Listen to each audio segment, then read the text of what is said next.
Olá, pessoal. Essa é a primeira vez que eu estou hospedando uma live, então se alguém puder me ajudar como eu faço para incluir aqui a Jaqueline. Pronto, consegui.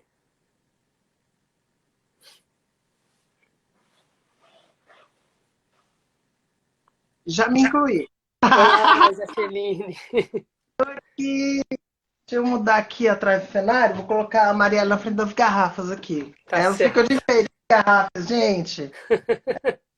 Bebo, mas essas não, essas aqui são enfeites. Deixa eu já começar aqui, ó, com a entrada, ó. Entrando na rua Marielle Franco, gente. Estamos entrando. É isso aí. Gente. Ô, meu amigo, saudades. Que vou te Muita ver. saudade. Que bom, né? Pelo menos a partir desses dispositivos a gente consegue se encontrar. Sim. Bom, as pessoas vão entrando aqui. E como a gente tem pouco tempo, né, Jaqueline? A gente andou conversando por aqui nesses últimos dias e há tanta coisa para ser conversada sobre o tema. Eu pensei então da gente brevemente se apresentar e, enfim, começar a conversar em torno do tema dessa live, que é LGBTIs em tempos de pandemia do coronavírus 19, né? Então, antes de tudo, queria dar boa noite a todas as pessoas que estão chegando. Estendo, claro, boa noite à minha querida amiga Jaqueline, por estar participando dessa conversa. Queria também, antes de tudo, agradecer o espaço cedido pelo EDAI, né? Ética, Direito, Ambiente e Interseções. E, enfim, foi cedido a mim e a minha amiga Jaqueline, professora, intelectual, ativista, e, enfim, já não é inédita, né, nossa reunião, minha e da Jaqueline, para conversar e pensar questões relativas à comunidade LGBTI, mas é a primeira vez que nós vamos nos reunir para pensar a situação da comunidade LGBTI em tempos de pandemia, né?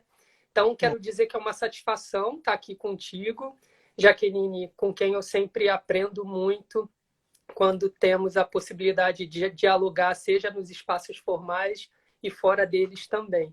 Né? Então, acho que seria bacana a gente se apresentar brevemente, né, Jaqueline, para que as pessoas saibam de onde a gente está falando, com o que a gente trabalha, e depois a gente pode seguir nossa conversa, que está dividida em alguns momentos, né, como a gente tinha pensado, blocos, digamos assim, em que cada uma de nós vai falar 15, 20 minutos, e depois a gente vai costurando as reflexões junto com as pessoas. Então, se você quiser se apresentar brevemente, Jaqueline, eu sei que é uma redução de um currículo imenso, né? Se você puder se apresentar. Então, gente, aqui, ó, boa tarde, aqui da Glória, né? Aqui eu tô na Glória do Rio de Janeiro, cidade maravilhosa, para quem não sabe, já é a primeira parte da apresentação. Glória nem tão Glória, cidade maravilhosa nem tão maravilhosa, mas a gente faz a nossa parte, né? Com né, Fábio? A certeza. gente tem parte para tentar tornar esse lugar aqui nosso de existência melhor para todos, né? Para todo mundo. Então, eu sou Jaqueline Gomes de Jesus, eu sou professora de psicologia no Instituto Federal do Rio de Janeiro. Eu sou da área da psicologia, dessa área desde a graduação, mestrado, doutorado. Resolvi mudar só no após, eu resolvi focar em ciências sociais e no meu pós-doutorado, né? No pós-doutorado, depois que eu terminei o doutorado, eu resolvi focar na questão do trabalho, porque dentro da psicologia a gente tem uma discussão sobre trabalho que eu acho que é muito funcional. E me interessava entender mais a estrutura e lógica do trabalho desde o mestrado, quando eu pesquisei o trabalho escravo no Brasil contemporâneo. Eu fui a única psicóloga no Brasil, que eu saiba até hoje, que pesquisou o trabalho escravo. É bizarro, mas fala bastante desse olhar da psicologia, né? De que ética a gente está falando, e inclusive ética profissional. Eu estou citando isso, Fábio, porque tem a ver um pouco com a Uhum. nossa conversa, com o lugar onde a gente está, esse lugar virtual, né? Que é o Uhum. Idaí. O nome Idaí. Então, essa discussão sobre trabalho escravo, eu cheguei a mandar um artigo para uma revista, Coalizar, em psicologia na época, foi a pesquisa de mestrado foi em 2004, e a resposta foi que esse assunto não era um assunto da psicologia, que era um assunto jornalístico. E é engraçado porque já há várias décadas as ciências sociais, né, já estavam enfrentando o problema do trabalho escravo no Brasil contemporâneo. Aí no doutorado eu resolvi pesquisar as paradas do orgulho LGBT, porque realmente o tema do trabalho escravo pesa muito, e as paradas, eu já tinha essa reflexão e discussão sobre as paradas enquanto ativista.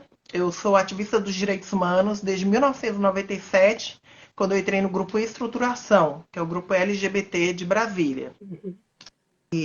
Mandar um beijo aí para a Luísa Casimiro, que está presente, para a Iuna, que está lá desde Salvador, Bahia, falando com a gente, com o Fernando, que mandou um abraço também, com vários colegas que perguntaram da placa. A placa ela foi feita pelo Instituto Marielle Franco e está à venda. Quem quiser dar uma olhadinha, a gente, no Instagram do Instituto Marielle. É uma forma de resgatar a memória da Mari, regar as sementes e lutar por justiça. Nós estamos nessa luta constante por justiça, porque a Marielle representa toda essa síntese de lutas que nós enfrentamos e também quais são os nossos inimigos, né? Nossos executores, literalmente, nos quais se incluem esse governo e um contexto do qual a Covid-19 chegou no pior momento histórico, social e político possível do Brasil, que nós temos que ser resistência. Minha ligação com Marielle é muito ao nível também pessoal. Eu fui a primeira mulher homenageada pela legislatura, né, pela Marielle, assim que ela foi eleita, em 2017, com a medalha Gonzaga. É uma honraria que a Câmara dos Vereadores do Rio de Janeiro concede a mulheres com reconhecidas contribuições à sociedade. A Marielle me escolheu e falou comigo que, pela minha trajetória de lutas interseccionais e também discutindo a questão, né, da interseccionalidade, ela queria que representasse muito o mandato dela. Uhum. E é isso, eu tenho assim, como uma dívida e um dever também nesse sentido. Então, nossa luta, a minha trajetória enquanto ativista de direitos humanos, direitos LGBTs, direitos da população negra.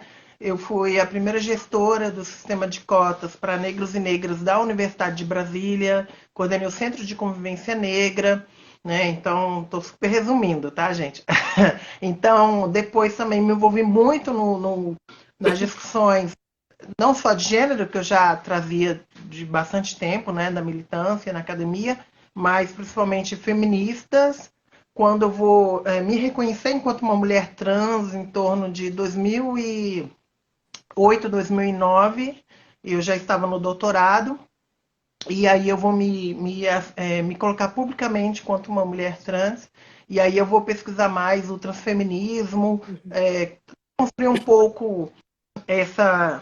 Me colocaram aí numa das ondas do transfeminismo no Brasil, né? Então pensar um pouquinho o transfeminismo, esse olhar feminista sobre o mundo a partir da perspectiva das travestis, das mulheres trans e dos homens trans. Eu fiz questão de convidar para a contracapa do livro Transfeminismo, Teorias e Práticas, que eu publiquei, se minha memória também não estiver ruim, em 2000 e... Foi quando, gente? 2014, eu acho que foi 2014 ou 2015. Eu pesquisei que no Google explica. Tá? A memória do Google é melhor que a minha. Então, o Transfeminismo, Teorias e Práticas, que é o primeiro livro em língua portuguesa sobre transfeminismo. Então, o João W. Neri, o nosso falecido colega, psicólogo. O João era psicólogo, escritor, ficou muito conhecido por ter escrito o livro Viagem Solitária, que é um relato importantíssimo de um homem trans.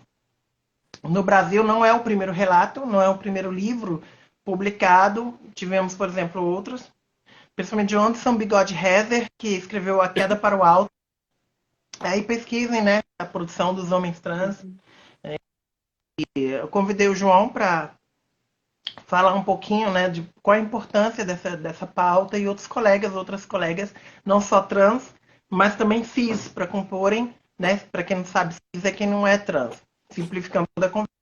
Então, convidei outros colegas para pensarem também, porque a ideia era trazer uma perspectiva específica do transfeminismo enquanto um olhar de pessoas sobre o mundo pautadas pela perspectiva das pessoas trans, né? Principalmente mulheres, óbvio, a história das travestis, né? Das mulheres trans sendo reconhecidas, mas também contribuições das masculinidades, que eu acho que os homens trans trazem discussões muito importantes sobre masculinidades de forma geral.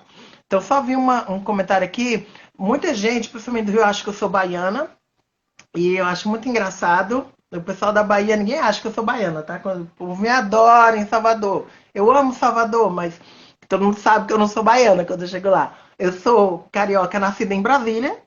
Só para confundir mais um pouco, eu nasci em Brasília, na periferia de Brasília, em Ceilândia. Sou oriunda de uma família de imigrantes negros. Minha mãe, minha família materna toda, ela é mineira, do norte de Minas, de Santo Antônio de Itambé. E o meu pai, minha família paterna, é de Sergipe. Então, eu tenho sangue sergipano com sangue mineiro. Então, deu uma mistureba aí. E minha mãe era professora, por isso eu tive muito acesso a livros. Ela, à noite, cuidava da biblioteca da escola, no centro, o Centro Educacional número 9 de Ceilândia. Como eu falei, periferia de Brasília, então um espaço muito privilegiado dentro da periferia. Meu pai era operador de computador. Ele é aposentado. Minha mãe faleceu quando eu tinha 19 anos.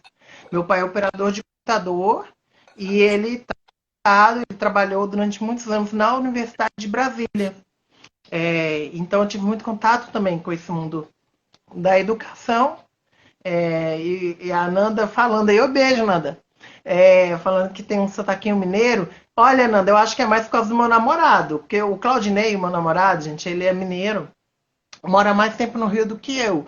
Mas nesse isolamento da Covid, confinamento, até falei pro Claudinei que o Acentuou. sotaque mineiro tá voltando forte. E aí fica essa influência, tá? Eu acho que é isso, né, amor? Vantagem, mundo online, ele tá bem aqui do lado ouvindo. Mas é isso, gente. Então, tem um monte de coisa escrita, Sim. publicada.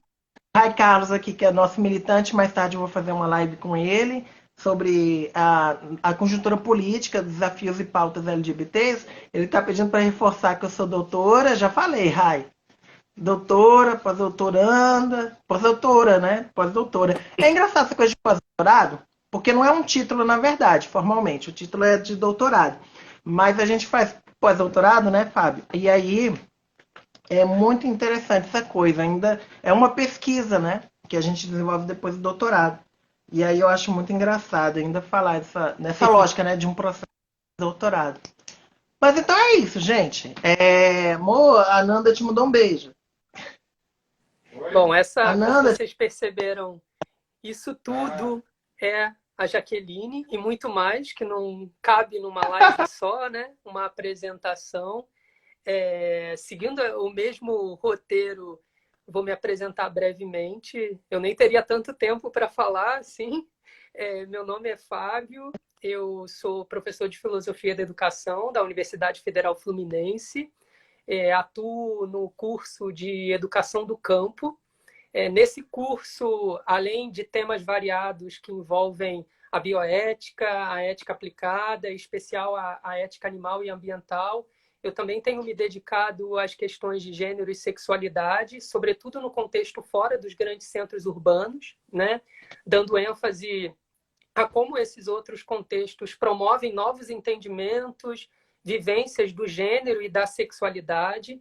E com isso eu tenho refletido e reinventado, também me reinventado, né, a partir desse encontro com as estudantes, com os estudantes desse curso, dos movimentos sociais rurais, campesinos, indígenas, né? Bom, em segundo lugar, quero destacar aqui pelo menos dois aspectos relativos a esse exercício, mais propriamente de pensar a situação das pessoas LGBTIs no período pandêmico, e eu tenho gostado muito de utilizar esse termo, período pandêmico, porque ele é desafiador, né, Jaqueline? E, primeiramente, em função da pluridiversidade que marca a comunidade LGBTI, ou seja, a comunidade LGBTI ela é formada por uma diversidade enorme de pessoas, cujas experiências são marcadas por vários imbricamentos variados de gênero, raça, classe, etnia, orientação sexual, faixa etária, posicionamentos geopolíticos, né? Há quem viva nos grandes centros urbanos, quem viva fora deles, no interior, na zona rural, nas florestas, enfim, e tantas outras também sem teto e sem terra. E tudo isso, né, atravessa significativamente a experiência da pessoa LGBTI, né, não como uma simples soma de acúmulo das violências, mas como uma experiência que se dá dentro de um sistema com C, como a Jaqueline sempre posiciona, um sistema heteronormativo, né, que se impõe enquanto uma política de adoecimento, uma política de extermínio contra a nossa população, né, dentro de um regime que ou mata ou deixa morrer algumas vidas para que outras possam florescer, né? E a vida LGBTI ela tem sido preterida nesse sistema com C, né? Um outro aspecto que eu acho importante destacar diz respeito ao fato de que estamos, então, tratando de uma comunidade que as informações oficiais elas são subnotificadas, né, há muito tempo, inclusive em períodos considerados não pandêmicos, né? E é nesse sentido que eu destaco a importância dos movimentos sociais, do qual Jaqueline faz parte, eu faço parte, movimentos sociais variados LGBTIs, né, para que a gente possa se pronunciar e também denunciar o que acontece com a nossa população, né? E aqui falo enquanto homem cisgênero, cis-hétero discordante, gay, né? Então, a gente deve muito, né, Jaqueline, aos movimentos sociais, a possibilidade de levar esse debate para cá, para a universidade, que inclusive tradicionalmente se esquivou de pensar e refletir sobre a comunidade LGBTI e também a partir da comunidade LGBTI, que é algo que ainda se esquiva, né, bastante. Então, eu posso dizer que não é só a nossa intenção pura e simplesmente falar da comunidade LGBTI, mas falar da comunidade de, para e a partir dela, né? Embora, claro, todos esses aspectos dificultem ainda mais o anunciar a comunidade LGBTI, né, de modo abrangente. Mas, enfim, pelo menos para partilhar algumas reflexões iniciais e, evidentemente, parciais, porque é importante a gente reconhecer que nossas avaliações elas são parciais, sobretudo em função da subnotificação e também de estarmos vivendo isso agora, né, no aqui e agora. E a homo-lesbotransfobia, a bifobia, a intersexofobia, elas se apresentam enquanto agravantes que vulnerabilizam a nossa população, a população LGBTI nesse período Covid. Então, isso tudo eu digo, né, Jaqueline, porque em muitos momentos eu me deparei com pessoas fazendo ou uma expressão esquisita, ou mesmo questionando a razão de se falar da comunidade LGBTI no coronavírus, né? Como se não houvesse justificativa suficiente para pronunciar a comunidade LGBTI nesse momento, como se, que é algo que vem sido veiculado pela mídia,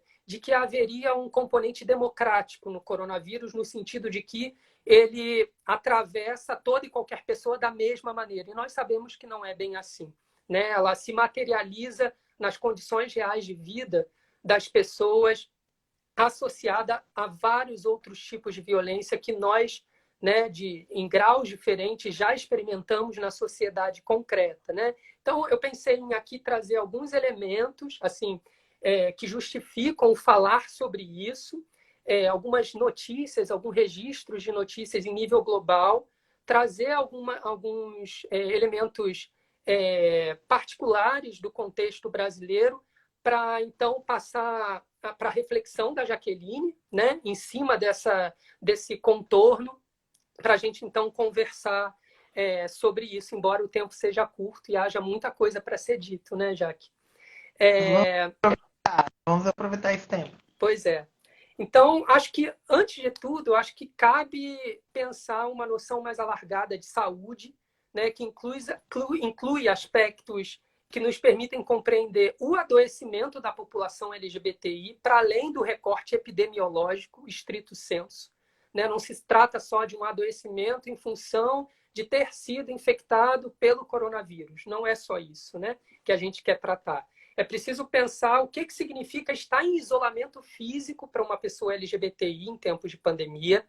E aqui eu opto por usar mesmo o termo isolamento físico por razões óbvias para nós da comunidade LGBTI, né? Uma vez que o isolamento social sempre fez parte constitutiva do ser LGBTI na sociedade brasileira em maior ou menor grau, né? Dentro ou fora de casa, em espaços públicos, institucionais ou não, toda pessoa LGBTI já experimentou o isolamento social, né? Ela é uma prática naturalizada que dentro do padrão de normalidade ocorre naturalmente, né? Isolar uma pessoa LGBTI é um fato que se dá de diversas formas, refletidas e muitas vezes irrefletidas também, né? Então, o fato de muitos de nós sermos considerados, por exemplo, grupos de risco, essa expressão, essa terminologia que ganha força na epidemia do HIV/AIDS e que ainda repercute sobre nós, voltou a ser usada para descrever certas comunidades e populações, inclusive a população LGBTI, claro, em tempos pandêmicos, né? E aqui eu quero me colocar contrário a essa terminologia também, entendendo que seja mais apropriada a utilização do termo grupos em risco, né? Inclusive, eu acabo de escrever um artigo com a Fernanda, que está aqui presente, com a Giovana Cambroni e com a Liliana Rodrigues sobre isso, sobre o uso da terminologia grupo de risco e por que em risco e não de risco, né? Porque estamos em risco por ser LGBTI, o que é muito distinto de ser considerado um grupo que ele próprio é o risco, de risco, né? Então, o que eu quero dizer é que o que vivemos agora é o isolamento físico, a impossibilidade, inclusive, de nós nos encontrarmos pessoalmente com as nossas amigas, né, Jaqueline? De nos encontrarmos com nossas amigas, amigos, amigues, que constituem a nossa rede de afeto e de apoio mútuo, muitas vezes, né? Aliás, o estar em isolamento físico dentro de casa, quando se tem casa, né? Afinal, muitas pessoas LGBTIs foram expulsas de casa e atualmente estão em situação de rua ou em abrigos, pode significar o estar em perigo, né? Muitas jovens, idosas, idosos LGBTIs atualmente vivem o horror de estarem trancados em casa com pais, mães, filhos e filhas, sobrinhos e sobrinhas, homo, lesbo, transfóbicos, né? Que se recusam a aceitar ou mesmo ignoram, até dissimulam o fato de estarem na companhia de uma pessoa LGBTI, né? Então, por isso, a gente pode partir do pressuposto de que o adoecimento da nossa população LGBTI ela é incalculável, né? Porque o modo como a homo-lesbotransfobia, a bifobia, a intersexofobia, ela se faz presente em associação a essas outras formas de violência, é muitas vezes revelada de forma insidiosa. Ela é silenciosa e nem por isso ela é menos brutal e até letal, né? Então, para a gente encaminhar no sentido de pensar o adoecimento da população LGBTI nos tempos de pandemia, é preciso reconhecer todo esse contexto, né? E eu queria trazer também alguns elementos que foram veiculados, como eu disse, pela mídia global, logo no início do reconhecimento do oficial por parte da OMS de que vivíamos uma pandemia, né? E por mais que possa soar, eu vi muitas vezes, quando eu mandava os links das notícias, as pessoas desdenhando das notícias. Porque por mais que elas possam soar bobagens, notícias fakes, que o embasamento não se sustenta por mais de alguns dias, eu chamo a atenção para a insistência da homo-lesbotransfobia explícita nessas notícias como fundamento de uma justificativa do ódio, né? Então, em alguns lugares do mundo, assim que a OMS declarou a pandemia, não foram poucas as notícias que sugeriram que o motivo da pandemia era o crescimento, aqui eu vou usar entre aspas, do homossexualismo, que era um termo que comparecia nessas postagens. Está presente no discurso, por mais que a gente tenha acabado de fazer mais de 30 anos da despatologização da homossexualidade pela Organização Mundial da Saúde. Exatamente. Uma ideologia persistente, né? E não por desconhecimento, né, Jaqueline? Eu acho que é realmente uma disputa para realmente reforçar a ideia de que a homossexualidade ela seria uma doença. Então, eu trouxe aqui alguns episódios importantes Um deles foi um vídeo de dois rapazes se beijando durante o Carnaval de Salvador, em uma festa de rua qualquer, e foram veiculados como registro dessa ascensão do coronavírus, né?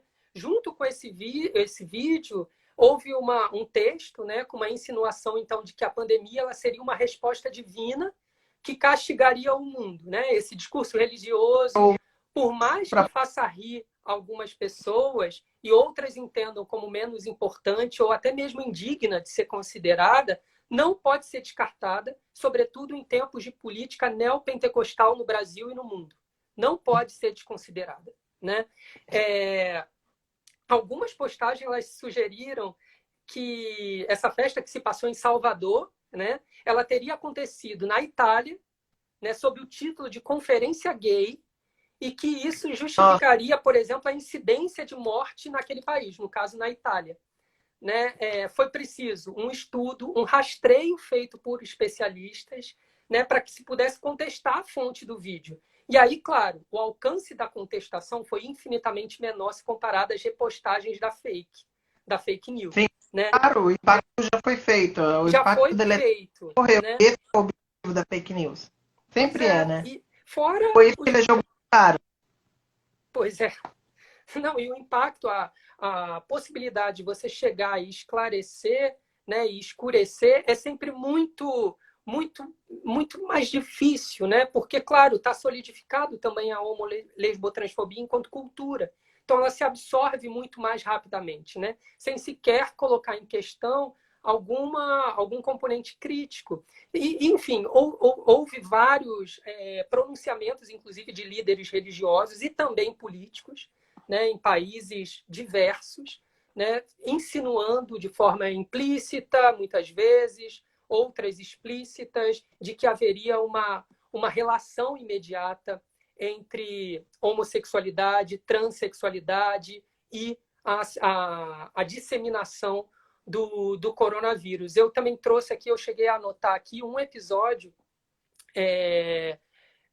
da Coreia do Sul, que tem registrado, né, segundo as análises do Human Rights Watch, é o país que tem mais discurso de ódio contra pessoas LGBTIs na atualidade, nesse momento pandêmico.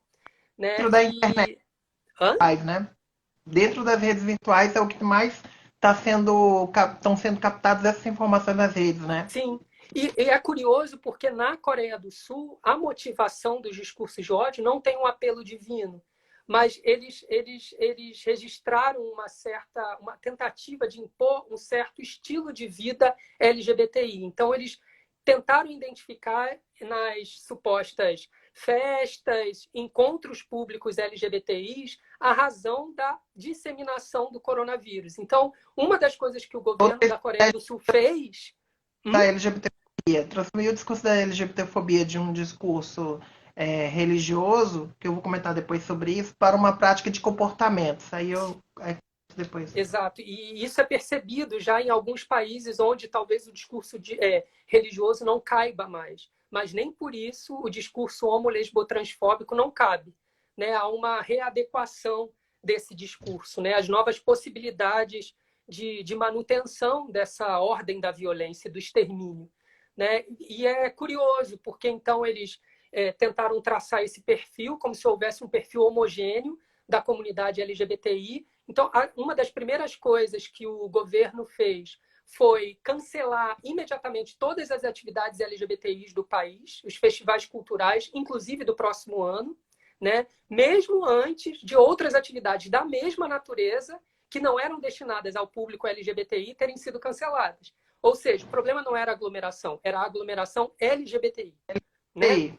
Então, outro fator preocupante também que aconteceu na Coreia do Sul foi que, em função dessa discussão toda nas redes sociais, o governo decidiu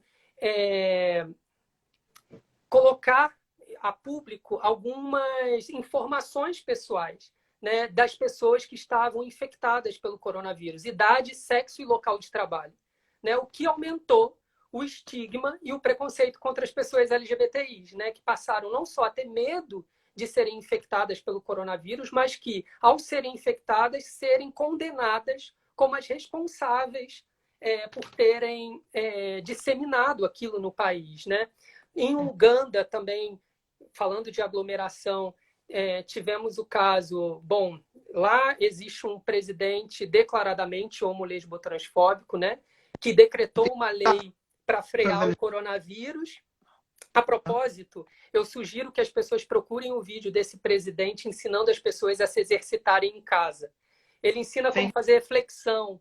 E qualquer semelhança não é mera coincidência com o nosso presidente, seja pela cena patética, seja pelo apelo cristão que ele faz no discurso dele, escancarado contra a comunidade LGBTI. Mas, enfim, ele recentemente aprovou uma lei que impede encontros públicos de pessoas, com mais de 10 pessoas, né? Como uma forma de política de combate à disseminação do coronavírus. Sob o discurso de infringir essa lei de encontros de mais de 10 pessoas em espaço público, no mês passado, em abril, 23 jovens foram presos e açoitados publicamente. Esses 23 jovens eram homossexuais, eles residiam num abrigo e compartilhavam quartos e os ambientes comuns da casa, né? E aí a própria Human Rights Watch, que tem acompanhado muito esses episódios de LGBTI-fobia no mundo, os jovens eles foram denunciados pela própria vizinhança por praticarem, novamente, homossexualismo, porque é o termo que tem sido utilizado, dentro da casa. Mas o governo, no entanto, se utilizou do discurso do coronavírus para punir os rapazes, embora a lei que estabelece um número máximo de 10 habitantes não se aplique aos interiores da casa, né? E cabe destacar que até hoje, 20 de maio, 20 rapazes dos 23 continuam presos, né? Enfim, no Brasil, isso a gente poderia falar de vários. No Panamá, que se estabeleceu uma lei baseada no sexo biológico de saída da casa, um dia homem, outra mulher. Enfim, que tem gerado uma série de problemas, sobretudo para as pessoas trans e não binárias, né?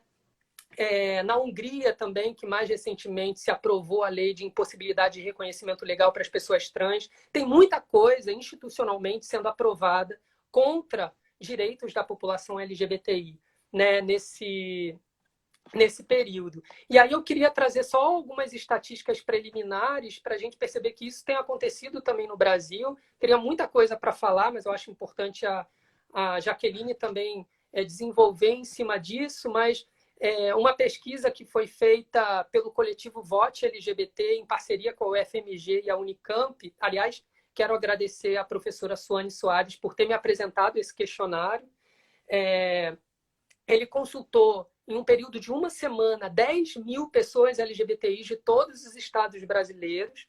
Os resultados que eles começaram a divulgar, eles são preliminares, mas já apontam para um horizonte que a gente vai ter que encarar e trabalhar daqui a um tempo, né? Que foi justamente o adoecimento da nossa comunidade durante esse período. E alguns aspectos eles destacam já nesses estudos preliminares, que são o desemprego, né, identificando que a pandemia gerou um índice de desemprego maior para a comunidade LGBTI, problemas de saúde mental, né, e tensões, evidentemente, no convívio familiar, né? E, assim, as estatísticas, eu tenho elas aqui, depois eu posso passar para quem interessar, elas são bastante chocantes, né?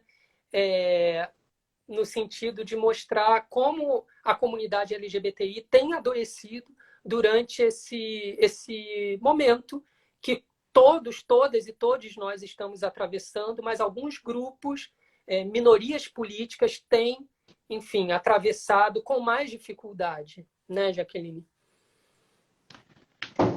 Fábio, você expôs aí, eu acho que foi uma trajetória bem longa, né, bem detalhada, e eu acho que é excelente, super pertinente sobre o cenário, que é bem complexo, principalmente para a população LGBTI. Uhum. Nesse cenário é fundamental também trazer um recorte racial, étnico-racial, que é imprescindível. Uhum. Né? Destacar que eu observei que está acompanhando a gente, por exemplo, a Suane, né, que você acabou de lembrar da Suane, Nós temos duas atrizes, a Anne Mota e a Larissa Bratia, né, acompanhando também. Quero agradecer que a Casa Amor está acompanhando a gente, a Juliana Berezovski, a nossa colega, minha irmã Sara Wagner York, né, também que acabou de entrar. Acho que tem muita gente acompanhando. Agradecer a todo mundo que está acompanhando a gente. Essa trajetória eu tenho discutido bastante, principalmente por meio do meu Instagram, quem quiser acompanhar a Insta da Jaqueline.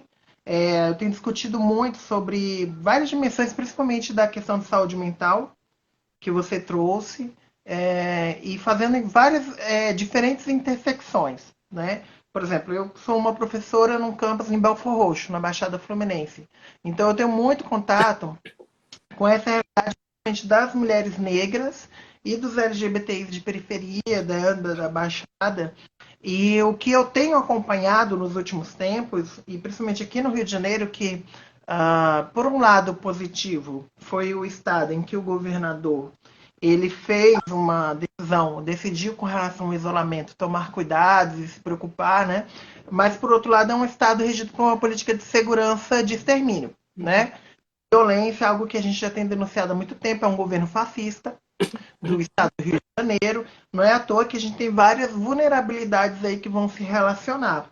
Nesse lugar aqui, Rio de Janeiro, que é o lugar também de onde surgiu o Bolsonaro. E que foi eleito e reeleito por décadas como parlamentar com esse discurso de ódio, com esse discurso de patologização, com esse discurso de criminalização da população LGBT. Ele surgiu aqui no Rio de Janeiro. Ele foi parido do Rio de Janeiro. Então a gente tem todo um contexto aqui também. Proporcionalmente, o estado do Rio de Janeiro é o estado onde se concentra a maior população neopentecostal do Brasil, que é extremamente potente. Não é à toa que o prefeito do município do Rio de Janeiro, o Crivella, ele é sobrinho do Edir Macedo. Ele foi gerado, ele foi criado para representar essa Igreja Universal aqui no Rio, e a política dele reproduz isso. Então, eu acho que é um ponto fundamental de risco do nosso contexto local. Nós temos alguém que segue o Bolsonaro. E que, por interesse político, eu dar um beijo para a Gisele, minha aluna, Gisele Bartá, que está acompanhando, empreendedora, afroempreendedora negra, que está resistindo aí na luta nesse momento, tentando resistir frente a esse contexto atual do isolamento. A gente tem uma vulnerabilidade muito grande, um silenciamento enorme. Mas esse silenciamento, que você também trouxe na sua fala, ele se dá de diferentes maneiras. Por exemplo, é interessante porque muitas vezes quando você fala muito de um tema, a sua estratégia muitas vezes é silenciar sobre o tema. E LGBT não é um tema sobre o qual o Bolsonaro fique quieto. Ele fala muito. Então qual é a visibilidade que ele traz para essa questão LGBTI? Esse é o grande ponto. Pessoas LGBTI são extremamente visíveis. Mas qual é a visibilidade? Essa é a grande questão da visibilidade que é posta para essa população. Ela é enquadrada no contexto patologizante, é enquadrada no contexto da criminalização, do pecado, e mesmo que nós tenhamos avançado enquanto sociedade, principalmente quando a gente pega um contexto eurocêntrico, né, de avanço, de progresso, que é bem precário, quando a gente compara com o genocídio dos povos indígenas, né, dos povos africanos, os afrodescendentes, a população LGBTI, esse progresso se deu também muito com o fato de que ainda temos, por mais que tenhamos superado de forma ampla o pensamento religioso, ele se faz presente. Ele ainda se faz presente, é isso que você traz. Né? Ele deixou de ser pecado, formalmente, o Estado formalmente não reconhece como pecado, mas ainda trata populações dissidentes de gênero e sexualidade como pecaminosas, como erradas, como criminosas, por mais que não tenhamos mais ordenações da Inquisição que regeram o Brasil, as ordenações filipinas e manolinas, que enquadravam a sodomia como um pecado punível com a morte, e as pessoas eram executadas, se não eram executadas, eram degredadas. A gente ainda segue com essa lógica que foi perpetrada ainda pelo sistema judiciário. O sistema judiciário brasileiro puniu muita gente, os policiais executaram a pena de morte para a população LGBTI, população negra no Brasil sempre foi executada, não é novidade. Por mais que a Constituição hoje ela não reconheça a pena de morte, nós temos aí o exemplo, e de novo a intersecção com raça, que é indispensável quando a gente vai pensar não apenas no contexto do Brasil, mas no contexto das Américas, no contexto global. A gente está falando de um mundo, né, que é pós-colonial, pós-imperialismo. Não é à toa que o pensamento judaico-cristão de penalização das diversidades sexuais de gênero funciona nas Coreias, tá? Uhum. Então isso tem fala muito sobre imperialismo, fala perfeitamente sobre imperialismo global. Não é à toa que as rígidas, né, que seriam as mulheres trans da Índia, que é uma cultura de 5.000 anos, que existia muito antes de qualquer coisa que se chame Grã-Bretanha, por exemplo, existir, elas existiam, não é à toa que elas sejam hoje criminalizadas, punidas, uma cultura de 5 anos, que existia muito antes do que a gente entende até por cristianismo. Esse colonialismo, esse imperialismo é global. Essa visibilização negativa da população é no sentido de silenciar o quê? Então é importante reforçar isso, silenciar vozes dissidentes. Silenciar a nossa perspectiva inclusiva, silenciar a educação inclusiva, silenciar políticas públicas que considerem essa diversidade e valorizem, com o sentido da morte. O Rio de Janeiro, de ser um lugar onde ele representa esse mundo. Aqui nós temos essa encruzilhada em que nós vamos gerar pessoas que são suicidadas, né? As pessoas LGBT também são suicidadas, e por isso eu estou dizendo que cometem suicídio, mas levadas por uma sociedade que nos quer mortas, e que provoca, como você bem ressaltou, o isolamento social muito antes do isolamento físico da Covid. Essa já era uma experiência LGBT muito antes. Quando nós falamos de solidão da mulher negra, quando nós falamos de solidão da mulher trans, isso é algo que nós falamos há décadas, muita gente colocou como se fosse um discurso eu quero um homem para mim. Que reduziram, minimizaram a nossa fala. E hoje estão entendendo a lógica disso dentro de uma economia dos afetos. Né? Aí eu teria que retomar Spinoza para pensar isso. Né? Como esses afetos, como certos sujeitos, são considerados menos valiosos do que outros. E esses sujeitos menos valiosos, que depois a Butler, aí já, né, mais próxima a nós, a Butler vai falar, dessas vidas precárias, no meu entendimento, não são só precárias, são vidas que são consideradas relevantes. São vidas que só são consideradas relevantes em contexto de marginalidade muito restrita. E, de novo, eu volto. Aqui nós temos gerado, por exemplo, pessoas como o nosso Demétrio, um homem transnegro, que ele é do Rio de Janeiro, ele saiu aqui do Rio de Janeiro, foi para São Paulo tentar uma perspectiva de vida e foi suicidado por ser um homem trans negro, por quebrar essa lógica de masculinidade tóxica, por quebrar a lógica do domínio brancocêntrico, de branquitude sobre nossos corpos, né, uma lógica do Estado do Rio de Janeiro. Né, aqui nós temos também agora o menino João Pedro, foi assassinado pela Polícia Federal em ação com a Polícia Civil, ou seja, de novo, a política de extermínio do Estado do Rio de Janeiro, que foi eleito, o governador do Rio de Janeiro foi eleito com base nesse discurso, defendendo que bandido bom é bandido morto e que nós temos que meter bala nas favelas. Então é esse o governador que nós temos aqui. É um governador fascista, eu repito. Por mais que ele defenda as lógicas e o cuidado do extermínio. Ele foi um governador, inclusive a gente está com a Nelly Franco aqui. Um beijo, Nelly. Tem que falar contigo depois. Nós temos um governador que foi eleito ao lado do cara que quebrou a placa da Marielle Franco, ao lado de Rodrigo Amorim, que foi eleito e foi o deputado estadual do Rio mais eleito, quebrando a placa do Marielle. Na véspera de ele quebrar essa placa, eu comentei isso nos meus perfis nas redes ontem, em função, depois do assassinato pelo Estado do menino João Pedro, do menino negro João Pedro, da comunidade Salgueiro, aqui em São Gonçalo, né, uma comunidade periférica. Eu comentei que na véspera do Rodrigo Amorim ter quebrado aquela placa e ter tirado o selfie ao lado do Witzel, sorridente, eu estava num debate com ele, com o Rodrigo Amorim, lá na UFRJ. Eu fui convidada, junto com o Rodrigo Amorim, para fazer um debate durante a campanha de 2018, que eu fui candidata a deputada estadual. Eu fui convidada para debater, junto com ele e outras pessoas, empreendedorismo. E foi muito curioso, porque olha só como funciona essa lógica da alienação também.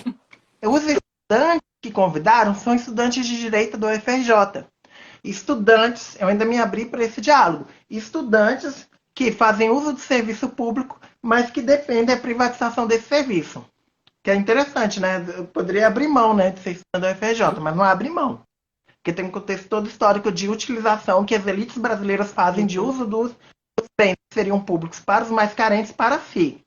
Então, mas de qualquer forma, o Rodrigo Amorim, quando eu falei sobre a necessidade que nós temos de uma política de segurança cidadã, que é algo que o Luiz Eduardo Soares bate na tecla há décadas, e que nós sabemos muito bem aqui no Rio de Janeiro como funciona a lógica, que é a política de segurança de extermínio, quem é morador da favela sabe. Quando eu falei isso, ele riu. O Rodrigo Amorim riu. Ele achou ridículo. Né? E entre gritos de salve Bolsonaro, o Bolsonaro vai acabar com isso tudo, e isso tudo ele estava se referindo, né, a pessoas como eu, que estávamos do lado dele, né, que isso já ficou bem evidente, que ele já desejava e tinha trabalhado por meio do acesso ao legislativo, no caso dele, Rodrigo Amorim, e no acesso de pessoas como Bolsonaro, que já estavam no legislativo, agora para o executivo, a lógica do nosso extermínio, Fábio. A lógica do nosso extermínio. Se não um apagamento, no sentido de um epistemicídio, como a Sueli Carneiro, a partir do Boaventura de Souza, que já está colocado esse epistemicídio, né? E é naturalizado, porque as pessoas não leem LGBTs. E aí eu coloco uma coisa muito importante, que vocês leiam LGBTs, que vocês, nas suas referências, enquanto acadêmicas, acadêmicos, vocês referenciem, vocês leiam, vocês procurem, tem Google aí, e reforcem. Isso é muito importante, que vocês considerem a importância de termos, né, companheiros, colegas acadêmicos, LGBTs, e não apenas como objetos de estudo. Isso é uma coisa muito séria, principalmente a nossa crítica transcentrada, a nossa crítica à cisgeneridade, a nossa crítica à cisnormatividade, enquanto pesquisadoras trans, e particularmente enquanto negra, tenho colocado muito esse posicionamento. Existe um apagamento também mesmo entre aliados, e isso tem que ser posto e pensado, numa perspectiva muito produtiva. Então a gente está num estado de coisas, Fábio, que a gente está falando de um estado global dos LGBTs, mas tem toda uma história. Uhum. Uma história que remete, por exemplo, quando você traz a questão do grupo de risco. Que você vai... a gente critica essa concepção de grupo de risco desde que a população LGBT e principalmente a população trans foi cidadanizada, que é um termo que a gente usa desde os anos 80, 90, para referir à cidadanização das pessoas trans a partir da lógica da SIDA. Como da SIDA enquanto AIDS, né? Então, um pensamento de possibilidade de existência das travestis, das mulheres trans, enquanto possíveis apenas como vetores de transmissão do vírus HIV. E que todas as políticas de saúde que ocorreram, e eu fiz essa crítica ao UNAIDS, um evento que a UNAIDS realizou, eu falei isso para dirigente da UNAIDS no Brasil, faz uns 3 anos, em São Paulo, em que a política de saúde, inclusive do Ministério da Saúde, e que felizmente no discurso tinha mudado, agora eu já sei que teve um retrocesso, né, com esse governo que a gente tem militarizado, e totalmente sem nenhuma reflexão, de que a população trans na área de saúde não era vista como sujeita de direito para cuidado, mas como vetor de doença, como vetores de transmissão do HIV. Essa lógica tanto estava presente que no boletim epidemiológico do Ministério da Saúde até então, as travestis, mulheres trans, ainda eram categorizadas como homens que fazem sexo com homens. Por mais que o discurso de que eles entendiam a diferença entre orientação sexual e identidade de gênero estivesse presente. Então nós tínhamos mobilizações importantes, principalmente a minha companheira, a advogada Maria Eduarda Guiar. Ela teve um trabalho, um embate muito forte junto ao Ministério da Saúde nesse sentido. Então, quando a gente fala também do enfrentamento a esse conceito de grupo de risco, né, falar de grupos em risco é necessário porque na discussão da vulnerabilização, mas acho que, acima de tudo, comportamentos de risco, eles nos remetem ao comportamento de risco que é a LGBTfobia, que é a bitransfobia, que leva nossas vidas a risco. Nós vivemos em risco em função desse preconceito, dessa discriminação sistemática que na área da saúde, por exemplo, impede que pessoas trans tenham acesso aos pastos de saúde. Por mais que o Sistema Único de Saúde nos seus princípios, defenda a humanização e a integralidade. Isso não é cumprido na Uhum. prática. Uma tradição do Brasil, nós temos legislações que não são cumpridas, porque falta um outro fator, a transformação desse discurso social, a superação desse isolamento social, que agora é um isolamento físico forçado das pessoas, mas não em função do preconceito, como a Uhum. população LGBT, é em função de uma defesa da vida, da saúde, que aí já entrou outra discussão, nós somos aqueles que defendem a vida contra aqueles que defendem a morte. É isso. Nós estamos polarizados nesse sentido no Uhum. Brasil. O país que mais cresce o número de mortes em função da Covid-19. Mais de 1.000 mortes registradas, tá? Porque com certeza 1.000 mortes, ó, gente, foi há muito tempo. Sim. Porque nós temos notificação no Brasil. Nós temos poucos testes sendo feitos, porque é o interesse mesmo do Estado Claro. brasileiro, do governo brasileiro, né, principalmente do Bolsonaro, que se tornou porta-voz do vírus, do coronavírus, Uhum. que pretos, LGBTs, pessoas periféricas morram. Não é à toa o atraso no pagamento do auxílio emergencial. Não é à toa que tantos casos de, Uhum. principalmente, não consigam, dentro da Caixa, terem orientação adequada. E eu já recebi muitos casos assim, que não têm acesso a cestas básicas, que seja pagada essa demanda de direito e que na área de saúde sempre tiveram essa invisibilização, que não tenham acesso a próprio atendimento na área de saúde. Então, essa construção histórica, dessa ideologia presente desde as Coreias Uhum. até aqui, ela só vai ser mudada por meio da educação. Acho que esse é o nosso grande desafio, nós que somos da Pois é. educação, que somos contra a opressão, como a gente vai enfrentar esse apagamento. Nós já Pois é. fazemos isso. Mas nós estamos em uma realidade, gente, muito complexa, em que os projetos de lei, como os projetos Escola Sem Partido, a falácia da ideologia de gênero, já estão no poder. Nossos inimigos estão no poder, literalmente, né? Retomando Cazuza. E aí, como a gente enfrenta isso? Só com posicionamento político. Só Exato. estamos engajados nessa perspectiva de sim derrubada de Bolsonaro para termos um caminho possível. O impeachment de Bolsonaro é imprescindível para as vidas. As vidas LGBTs, sim, mas as vidas negras, as vidas das mulheres, a vida de toda a população, principalmente dos mais velhos, que na lógica fascista, no pensamento fascista do governo federal, que é sim reproduzido pelo governo do estado, né, com outras Uhum. estratégias, as vidas mais velhas, as vidas LGBTs, as vidas negras são as vidas dispensáveis. E na perspectiva deles, quem sobreviver é o forte. Nós que Uhum. morrermos, nós que morrer, somos fracos. E merecíamos morrer. Então nós não concordamos com isso. Temos um trabalho muito difícil aqui na zona oeste do Rio, em Campo Grande, por exemplo, que é um reduto bolsonarista. Foi muito forte a campanha para as pessoas se exporem. Mais de 80% da população de Campo Grande, segundo dados objetivos, que foram tirados a partir da coleta da movimentação dos celulares, mais de 80% da população de Campo Grande se expôs, saiu do isolamento.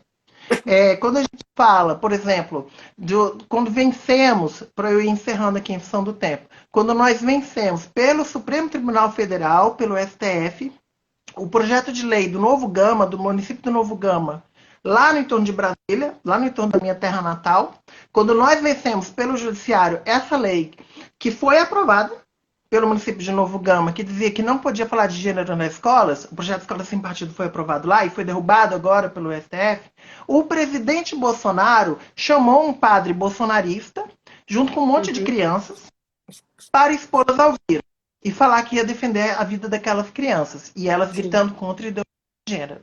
Então, olha, gente, é um processo histórico, Sim. é um processo de resposta aos avanços que nós tivemos no século XX, depois da morte de milhões dos nossos, morte pela Inquisição, o Holocausto LGBT, ele é muito anterior ao fascismo, né? Ele é decorrente também do pensamento do judaico-cristão.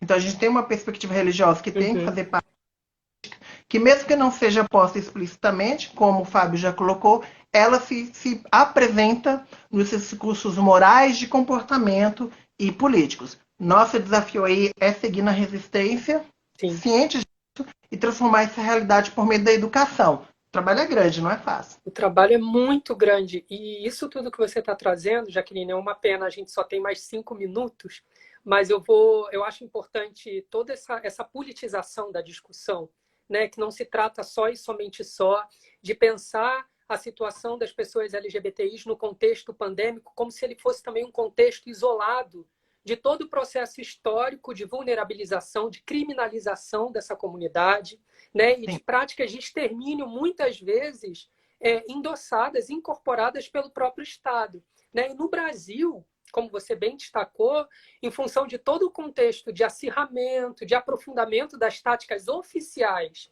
e extraoficiais da homofobia, da lesbofobia, da transfobia, da bifobia, enfim, da intersexofobia nos últimos anos, principalmente no pós-2016, trazendo para um contexto mais bem atual, né, o ano que marca o golpe contra a presidenta Dilma Rousseff e a institucionalização da crise democrática, que é, obviamente, parte da ascensão do autoritarismo no Brasil que a gente vive agora, os discursos contrários ao direito LGBTIs e a violência contra a nossa população têm crescido. Né? Estatisticamente, a ANTRA, né, a Associação Nacional de Transsexuais e Travestis, segundo ela, né, em 2017, ou seja, um ano após o golpe, foi o ano mais violento contra pessoas trans. Né?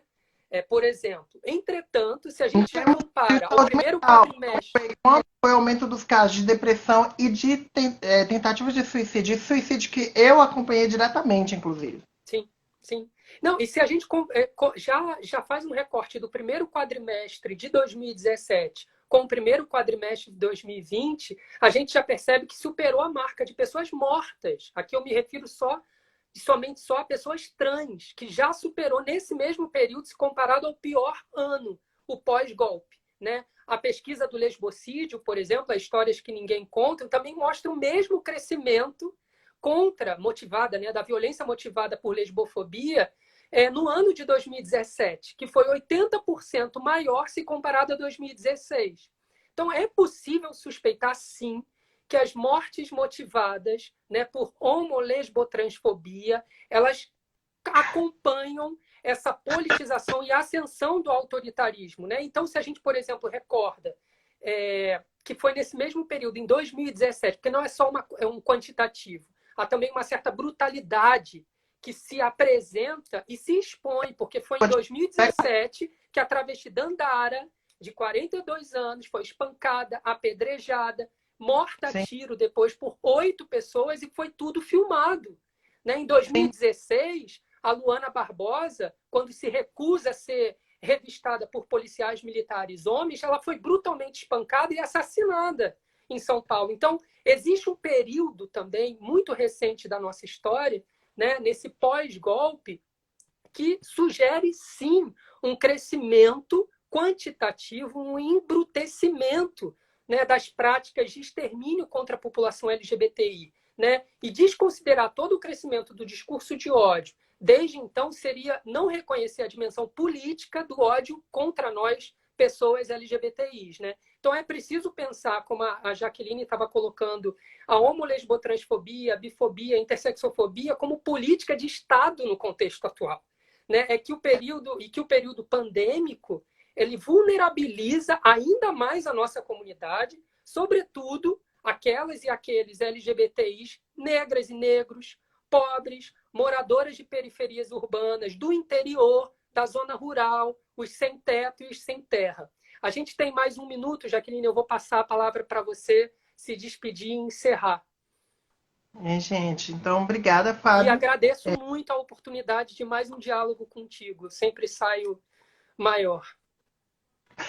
Nossa, amigo, olha, muito feliz. Obrigada a todo mundo. Reforça, quem quiser continuar a conversa, assim, eu estou disponível no meu Insta da Jaqueline. A gente tem feito esses vários debates sobre violência, coisas que a gente pontuou aqui sobre o espaço familiar, o espaço da casa como um espaço de violência, principalmente para mulheres, para LGBTIs, tem todo um histórico envolvido. Quero mandar um beijo para todo mundo, especialmente agora para os nossos amigos Wendy, a Gilmara Cunha, a Rob, que estão aí acompanhando agora, nesses momentos finais. Lembrar, como você trouxe, nós fizemos agora recentemente 4 anos do golpe contra a Dilma, um golpe que representa toda essa lógica do antifetismo, toda essa lógica de um empoderamento da extrema-direita para tomar o poder, e que foi bem sucedido, inclusive de pessoas como Sérgio Moro, o ministro da impunidade, como eu tenho enquadrado ele, Sérgio Moro, que pariu o Bolsonaro.